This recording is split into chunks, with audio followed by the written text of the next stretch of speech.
1786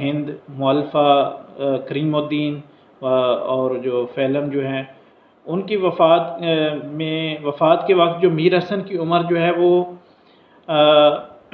50 سال دیکھ کر سال ولادت جو ہے وہ انہوں نے 1738 جو ہے وہ مقرر کر دیا ہے۔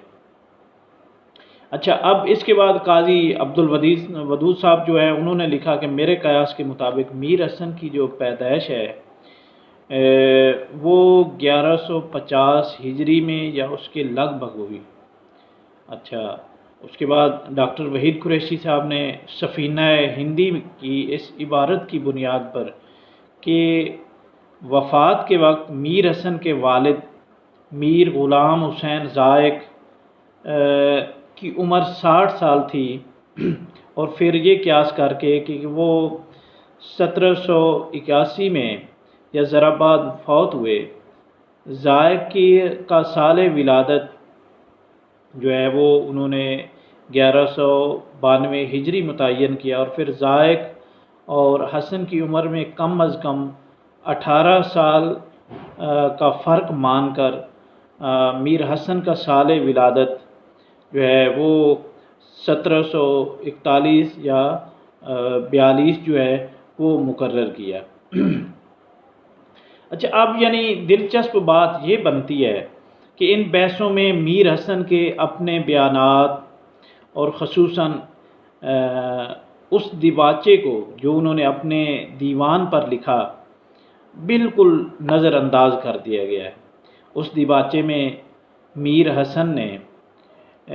چند ایسی بنیادی باتوں کی طرف اشارہ کیا ہے کہ جن سے ان کے سال ولادت کا سراغ لگانے میں مدد ملتی ہے۔ مثلا میر حسن کے دیباچے کی یہ عبارت دیکھیے، اس کو آپ اقتباس میں لکھیں، واوین میں لکھیں، اقتباس کی صورت میں لکھیں۔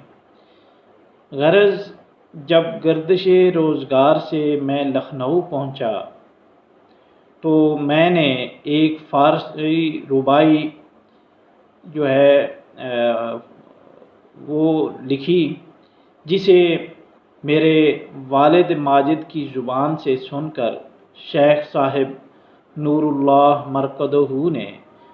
اس گنہگار کے حق میں دعا فرمائی۔ شاید یہ انہی بزرگ عالی مقدار کی دعا کا نتیجہ ہے کہ مجھے توفیق سخن نصیب ہوئی۔ اچھا، اس عبارت سے یہ بات سامنے آئی کہ اس وقت میر حسن نوعمر تھے اور ان کی فارسی رباعی حضرت قبلہ گاہی میر ذائق نے شیخ صاحب کو سنائی تھی۔ اب سوال پیدا ہوتا ہے کہ یہ شیخ صاحب کون مرد ہیں جن کا ذکر میر حسن نے اتنے احترام سے کیا ہے؟ اس گتھی کو میر حسن نے اپنے اسی دیباچے میں آگے چل کر سلجھا دیا۔ یہ اقتباس ہے، واوین میں لکھیں کہ چوتھے میر محمد تقی جن کا تخلص میر ہے اور جو چراغ محفل شعراء شیخ سراج الدین علی خان آرزو نور اللہ مرقدہ کے جو زمانے کی آندھی سے خاموش ہو گئے ہیں بھانجے ہیں۔ یہاں تک یہ واوین جو کلوز کر دیں۔ اس دیباچے کی اس عبارت سے واضح ہوتا ہے کہ شیخ صاحب نور اللہ مرقدہ سے میر حسن کی مراد سراج الدین علی خان آرزو سے ہے، جو فارسی کے جید عالم اور اپنے دور کے مشہور فارسی گو تھے۔ میر حسن کے علاوہ عام طور پر کسی نے آرزو کو شیخ کے لفظ سے یاد نہیں کیا۔ ان اقتباسات سے یہ بات بھی سامنے آئی کہ جب میر حسن اپنے والد کے ہمراہ دہلی سے لکھنؤ پہنچے تو اس وقت آرزو بھی لکھنؤ میں تھے۔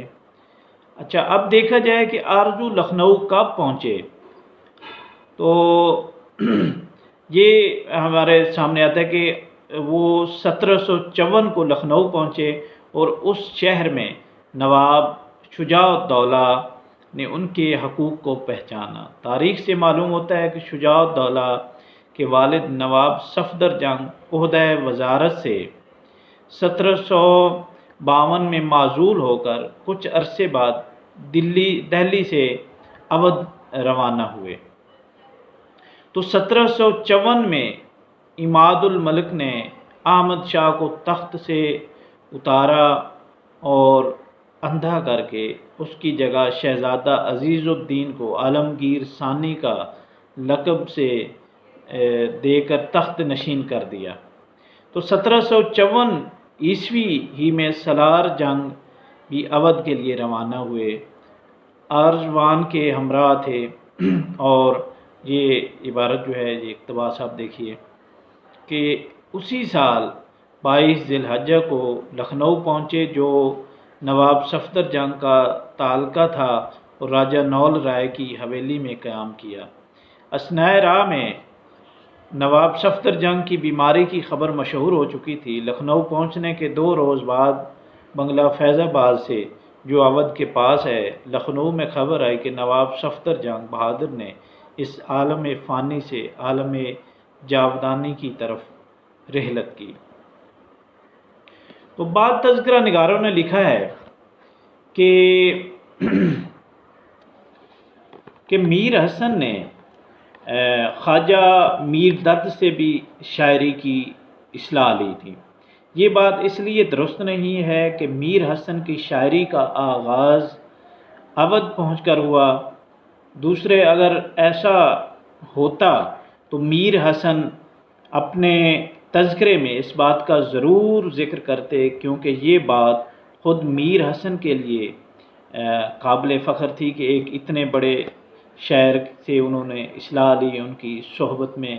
کچھ وقت گزارا اور ان سے کسب فیض لیا۔ تو دوسرے، اگر ہم دیکھیں کہ جہاں سے انہوں نے جن اساتذہ سے اصلاح لی، ان کا ادب سے ذکر کیا، جیسے انہوں نے میر ضیاء سے جو ہے وہ اصلاح لی، جس کا اعتراف انہوں نے اپنے تذکرے میں، اپنے دیباچے میں اور اپنے دیوان میں کیا۔ مثلا یہ شعر دیکھیے کہ گفتگو اپنی برابر کب ضیاء سے ہو سکے،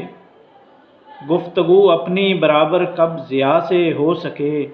فرق ہوتا ہے بہت شاگرد اور استاد میں۔ تو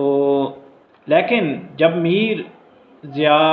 فیض آباد سے عظیم آباد چلے گئے اور راجہ کلیان سنگھ عاشق سے منسلک ہو گئے، تو وہ مرزا رفیع سودا سے مشورہ سخن کرنے لگے، جس کی تصدیق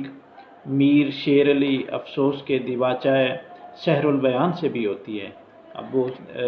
جو دیباچے کا جو اقتباس ہے اس کو بابین میں آپ لکھ لیں کہ مشق سخن اس نے یعنی میر حسن نے اسی ملک میں میر ضیاء الدین ضیاء تخلص سے کی کہ ہم مشق مرزا رفیع سودا اور میر تقی میر کی تھی، سوائے ان کے مرزائے مرحوم سے بھی ان کی غیبت میں اکثر اوقات اصلاح لی تھی، چنانچہ اس کا اقرار راکم کے سامنے کیا ہے۔ خود میر حسن نے اپنے تذکرے کے نسخے میں سودا کے ذیل میں لکھا ہے کہ جس وقت کہ اپنی غزل میں ان کے سامنے پڑھتا ہوں تو اگر اتفاقاً کہیں غلطی واقع ہو جاتی ہے تو وہ عذرائے شفقت خبردار کر دیتے ہیں، حق تعالیٰ انہیں عمر دراز عطا فرمائے۔